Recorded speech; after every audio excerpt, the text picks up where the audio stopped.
I'm Callie Lewis. You're watching Geek Brief TV. I'm here on the set of The Big Bang Theory, and I'm sitting in Sheldon's spot, which means I automatically have one strike against me.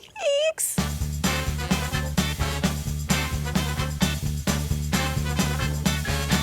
This is Bill Prady, the co-creator of The Big Bang, and you know, this is one of my favorite shows on TV, but I keep having this conversation with viewers of mine who won't give it a try because they think that it's stereotyping geeks, but you don't do that.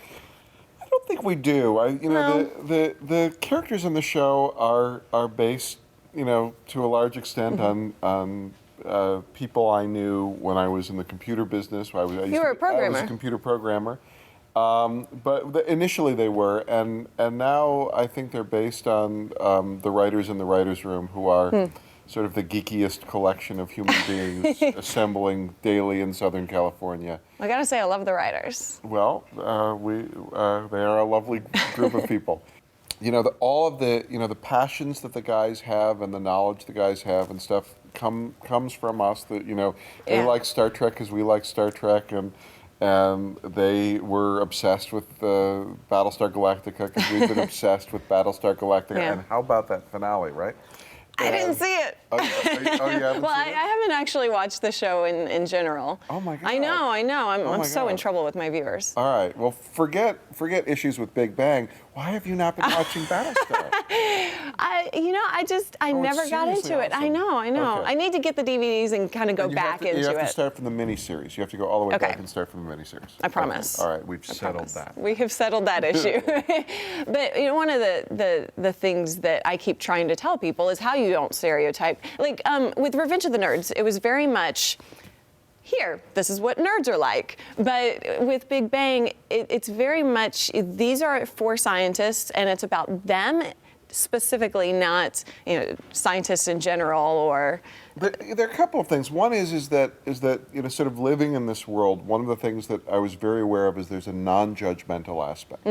You know, in the science world. Well, in the sort of in the nerd world. Okay. I mean, you know, and I think back that when I was a programmer, there were a lot of different flavors of people that worked with us, and there was a guy who couldn't go someplace by himself that he'd never been before.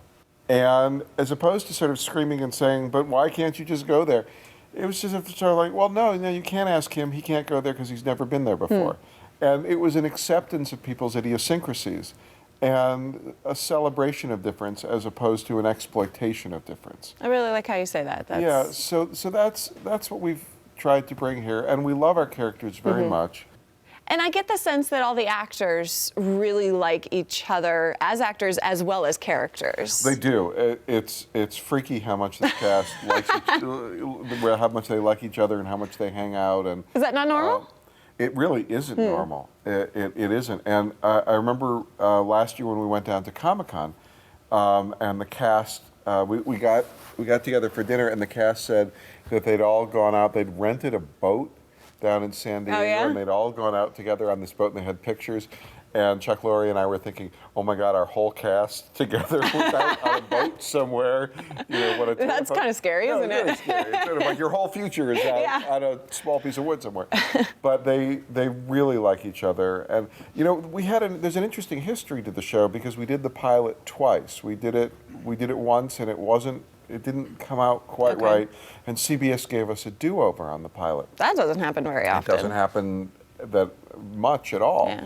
And Johnny and Jim were the two cast members who were in the original pilot and also in the pilot we ultimately shot that became the show.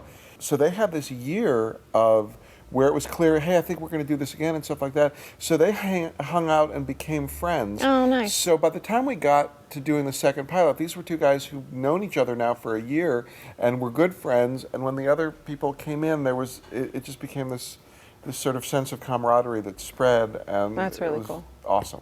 You used the word nerd earlier. Do you think of them as geeks, nerds, or just plain scientists? It's really hard because I've been reading about people's theories of uses of the words and stuff like that. Yeah. So nerd has a very ambiguous etymology.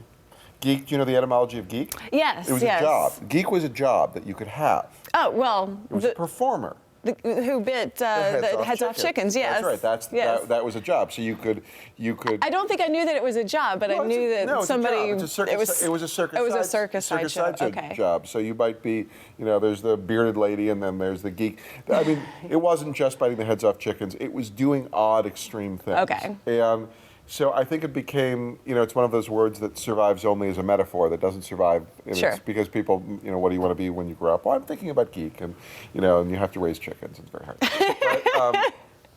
But so, I wonder about, those words and, what the connotations are. On the other hand, when you're in a conversation, you want to say people like that, or people people like me and things Right. like that. What's the word you use? So, I mean, your podcast has that name. So. Well, yeah, we titled it Geek, and Right. I call myself a geek, and it's been interesting. Even when I was a kid, the word geek, or to be a geek, wasn't very popular. It Right. wasn't an okay thing, and that's totally changing now. Geek is really all about being passionate about whatever it is you're passionate about. You can be a film geek, you can be a music geek, you can be, whatever kind of geek. I'm a tech geek. And I'm seeing that word kind of change. I haven't seen nerd really change. It kind of seems to still have the same stigma. Nerd is still, you get thrown into your locker and Yeah, and yeah, stuff exactly. like that. It still has that, except but there's also, I mean, as we move into what is clearly a nerdocratic society. I mean, you look at the result of the information age, which we clearly live in, is that people who are skilled at manipulating information. Yeah. Or the technology that manipulates information become the ruling class. Totally. This is why it's Bill Gates and Steve Jobs' world, and we just live in it. Yeah, it was funny because I'm really realizing that people are accepting people being geeks. I was on the set of a morning show the other day. I was doing an interview. He said, "Well, it's good that people are geeks now." And coming from just a morning show reporter, I was shocked to hear that come out of his mouth, because I never really got that feeling that people in the industry kind of accept geeks. Well, so. It's interesting because the essence of what we do on the show, the underlying theme of the show is everybody is an outsider, but everybody is. Everybody is, absolutely. Everybody has the feeling that somebody else, someone they know, has things better understood, more together. Yeah. It gets it better, knows how to move through the world better, understands things better than they do. But the math of it is, there's no person who truly gets it. Totally. But we all walk around feeling, gee, if I only understood it like he does, like she does, if I could only move through the world that way. And when we started, the shows, what if you were as bright? What if you were axiomatically intelligent, the most intelligent person, and still, you couldn't find your way through the world. Still have issues, like everybody does. There's an interesting thing, which is that, if you think about it, intelligence gives you no advantage socially. It gives you an advantage in working a crossword puzzle. But being particularly bright doesn't give you any advantage it kind of sets you back. Socially. It might set you back and things. And it's very frustrating because if you're bright, you think it ought to. I don't understand because, I can read a map faster than other people. Right. So how come I can't negotiate this party better than other people? Yeah.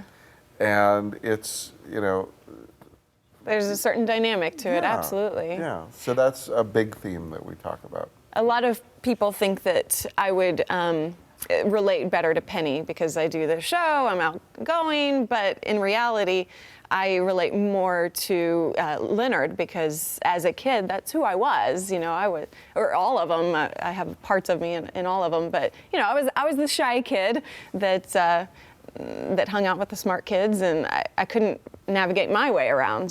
So, who do you most relate to? Or it's do you feel that way? No, it's interesting because I relate to all the characters very much, and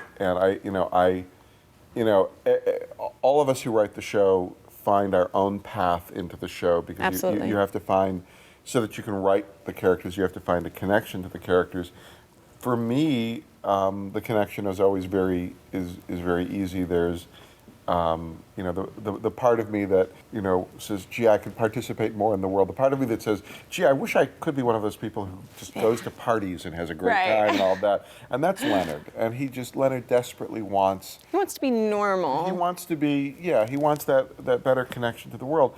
And there's Sheldon, who's given it up, who said there's just no point. Everything's fine.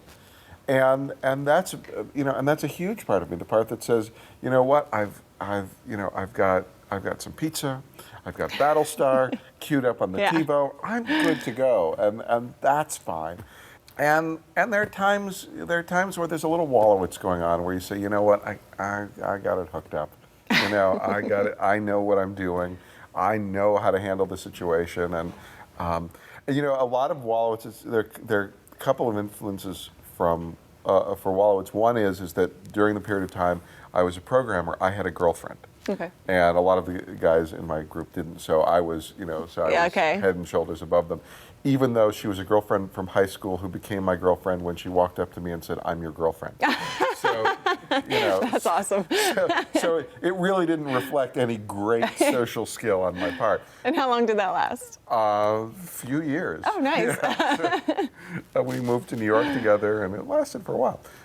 And then there was also another guy that I worked with, and he was amazingly successful with women, and he was forever bringing different women around and stuff like that. And he explained that he had two rules for being successful with women, and they were proposition every woman and have no standards. Nice. and so there's a lot of that going on in Wallowitz. And then Kuthar is just we worked with a guy who couldn't speak to women. Who actually had selective mutism, and women would walk in the room and he'd be talking, and a woman would come in. Kind of dies. And it was fascinating, and we would do things. We would literally, hide a woman and have her step out into the room, and it wasn't quite as extreme, as Raj will just shut up, but he would just all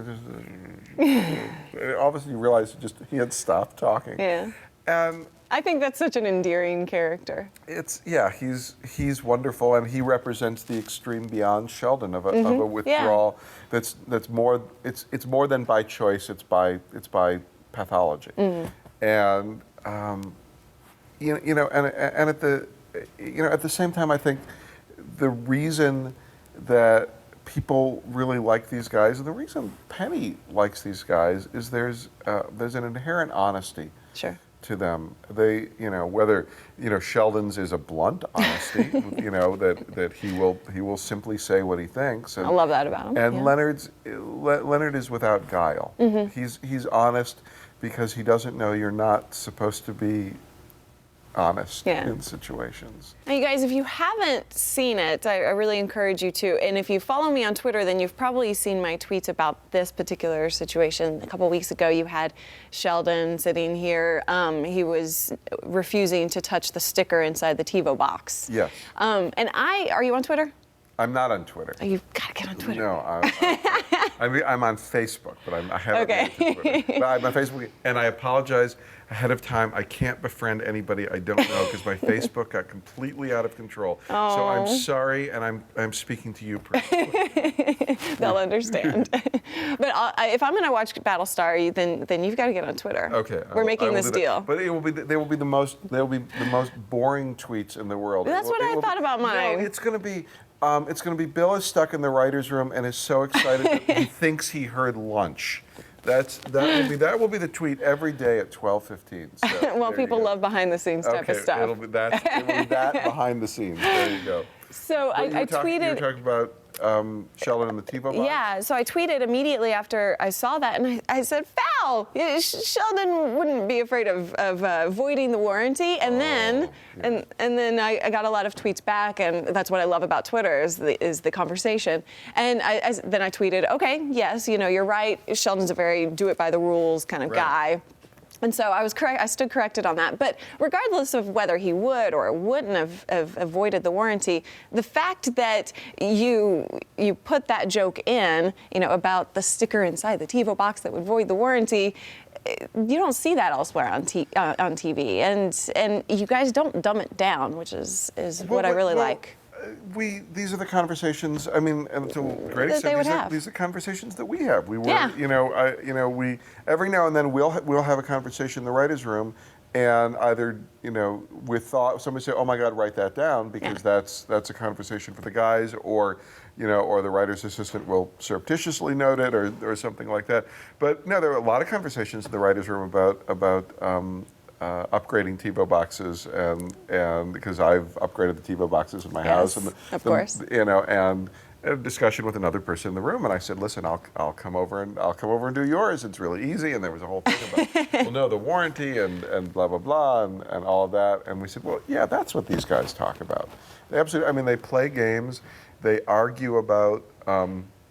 The great wonderful nerd argument is the argument that where the given is dispensed with immediately. Mm-hmm.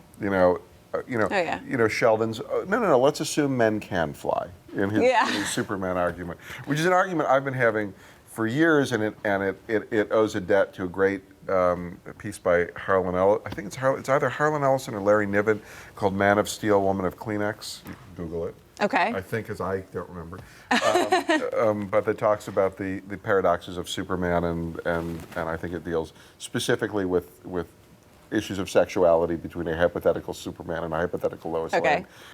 That kind of argument, which became Sheldon's discussion about trisecting Lois, and all of that. These are the conversations we have. It's interesting because people talk about what's it like in the writers' room. This show is a great glimpse into the writers' room, because the arguments that these guys have, the issues that they're having, and when we're passionate about a game, they're passionate about a game. When we get tired of a game, they get tired of a game. So it's very parallel. It's very parallel. Okay. Yeah. Well, before we wrap it up, you did one season produced on my favorite show of all time, Gilmore Girls. I did do a season on Gilmore Girls. I just had to bring that up because Gilmore Girls was a huge inspiration for how we formatted Geek Brief. Okay. I'm not doing it here, but I talk really fast on a regular episode of Geek Brief. All right. And you talk really fast and in really long camera shots that take you through a Connecticut town. No, I don't do that part. Okay. Just the really, talking fast. Always heard how Amy would tell the actors, okay, that's good, but it can be faster. Yeah, talk fast. Gilmore Girls scripts were 20 pages longer than. Oh wow, 20 pages longer. Yeah, than regular 1-hour scripts, because the dialogue was delivered so fast, so quickly. Well, I just had to say thank you for working on that, because you know what, it was. I passed through that experience, and I was always a Gilmore fan. Yeah. It was interesting to participate in it for a year, and I'm very happy to be where I am now. Oh yeah. Well, I'm thrilled to be here on the set. You guys, I hope you have a better understanding of why I keep tweeting about Big Bang Theory and why I love it so much. If you haven't given it a try, absolutely watch it. And what nights? Monday nights. Monday nights at 8 o'clock on CBS. Perfect. Thank you so much, Bill. Oh, thank you. Well, thank you for visiting our home. Of course. And I better get out of this chair Yes, I before know. Sheldon comes in and sees me. Absolutely, he's on his way in, so I'd time. leave if I were you. Thank you so much. much.